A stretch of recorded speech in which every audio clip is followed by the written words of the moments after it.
Far out on the coast, where the cliffs bent like broken teeth into the sea, there stood a village named Rimehaven. It was a quiet place, wrapped in mist more often than sun. Its houses crouched low against the wind as if afraid of being carried away. The villagers lived by fishing, though the waters were fickle, sometimes generous, other times cruel. And always, always, they spoke in hushed tones of the fog that rolled in thick and sudden, swallowing the sea whole. At the heart of Rimehaven was a bell tower, tall and slender, rising above the crooked roofs. It had been built generations ago, when sailors still dared to venture far from shore. Its bell, a great iron shape darkened with salt and age, was rung not to mark hours but to guide. Whenever the fog drifted in, its low tolling would roll over the waves, warning ships of the jagged rocks hidden beneath the waters. The villagers claimed it saved more lives than they could count, but there was one rule.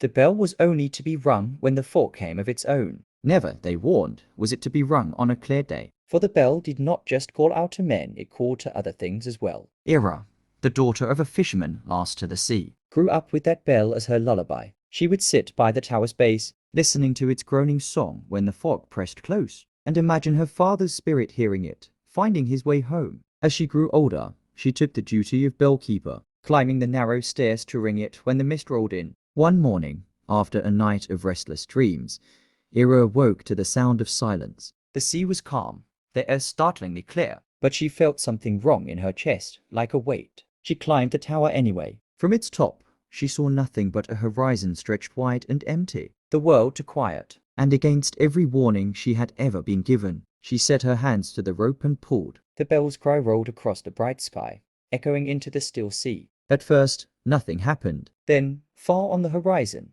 a line of shadow began to rise, not cloud, not storm, but something vast, moving as though it had been waiting. The water beneath it shivered, darkened, and the gulls fled shrieking inland. The villagers, hearing the sound, rushed from their homes and froze in horror. The bell, someone whispered. She's called it. The fog did not drift, it surged, a wall of white swallowing the horizon and racing toward the shore. And within it, shapes moved, tall, shifting forms, their limbs too long, their eyes glowing faintly through the mist. The bell groaned again, though no hand pulled its rope, and Ira, standing frozen in the tower, realized her father's voice had been in her dream, urging her to ring, not to bring him home, but to open a door. The fog crashed upon Rimehaven like a tide, and the world beyond the mist was never seen again.